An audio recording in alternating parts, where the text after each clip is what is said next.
Keď sa tvoj narcis dokáže rozplakať pri filme a ty si nedaj Bože myslíš, že si teraz o ňom ideš poopraviť názor, tak zadrž, nerob to, vysvetlím ti to.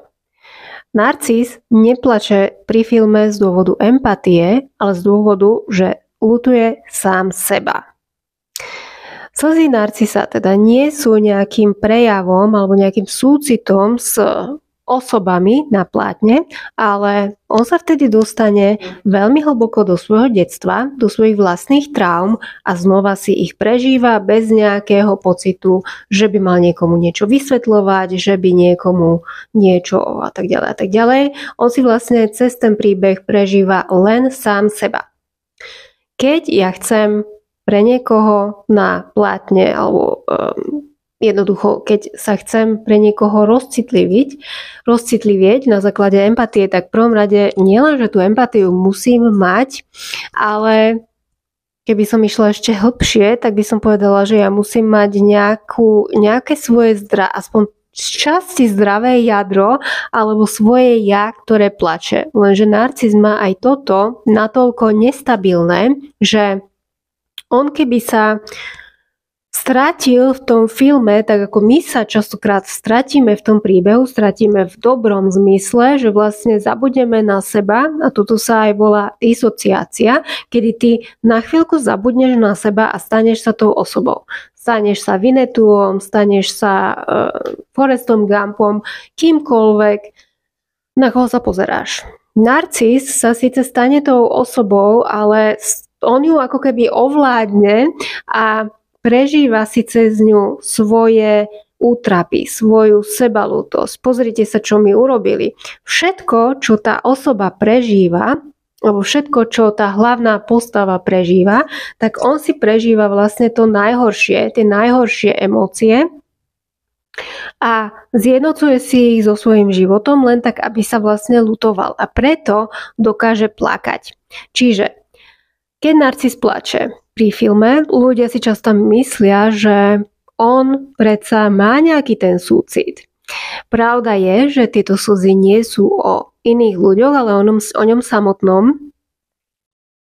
S tým, že film funguje ako spúšťač jeho traumy, on vidí v príbehu niečo, čo mu vlastne pripomenie jeho vlastný život.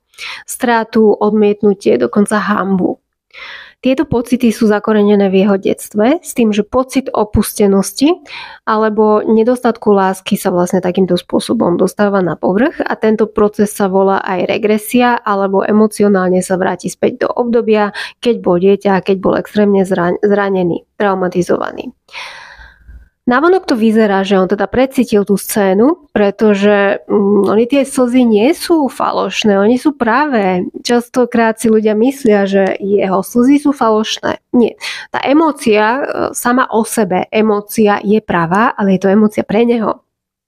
V skutočnosti sa teda nespojil s tou postavou a absolútne nesleduje, čo cíti tá postava. Tá postava on ju má na háku. Tak by som to povedala, s tým, že on ju vlastne využil alebo použil pre nejaké svoje liečenie nejakých malých boliestok, s tým, že si môže znova prežiť svoje traumy a znova sa môže vyplakať. A tá postava je vlastne zneužitá.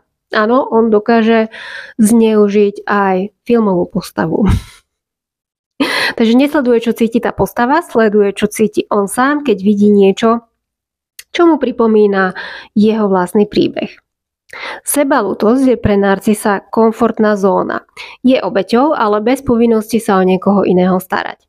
Pri filme má pocit, že to som ja, mne sa to stalo, ja som ten, komu ubližujú. Tomu umožňuje prežiť intenzívne emócie bez toho, aby riskoval zraniteľnosť v skutočnom svete. Prečo je empatia pre neho problém? Empatia vyžaduje, aby si človek odložil svoje ego a sústredil sa teda na príbeh toho druhého. Čiže ja, keď sa chcem vžiť do postaví na plátne, povedzme sledujem niečo v kine a tam sú teda tie emócie väčšinou ešte intenzívnejšie, tak ja musím na chvíľu naozaj ako keby zabudnúť, že ja som ja a vtedy sa vlastne zo mňa stane ten hlavný hrdina a ja prežívam jeho príbeh, ale nejde v podstate oňho. Ja to prežívam cez neho, ale ide od toho hlavného hrdinu. S tým, že narcis toto nemôže urobiť, pretože narcis má, ako som povedala, nestabilnú identitu a ak by sa strátil v niekom inom, tak by sa cítil ohrozený. Preto namiesto empatie volí sebalútosť, ktorá ho vlastne opäť drží v centre pozornosti. A v centre aj tvojej pozornosti, pretože keď ho sleduješ, Pane Bože, on má asi naozaj empatiu, tak už zase je v centre tvojej extrémnej pozornosti. Podľa Sama Vaknina, čo sa týka záveru, tak film je pre narcisa bezpečný priestor na emócie, nič od neho neočakáva, nikto ho nekonfrontuje.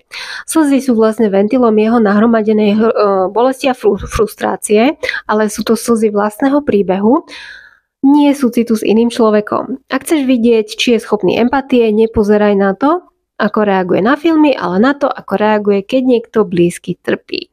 S tým, že ale s týmto by som tiež tak trošku polemizovala, pretože keď sleduje, ako niekto blízky trpí, tak on sa tiež dokáže vyplakať aj akože pre toho druhého človeka. Ale v skutočnosti sa zase len ľutuje cez toho druhého človeka, čiže aj takýmto spôsobom vlastne zneužíva aj toho druhého človeka. Narcis je schopný zneužiť ťa aj takzvanou fejkovou empatiou. Takže to je na dnes odo mňa všetko. Aj tebe, aj všetkým, ktorí si ma sledovali. Majte sa radi a majte ma radi.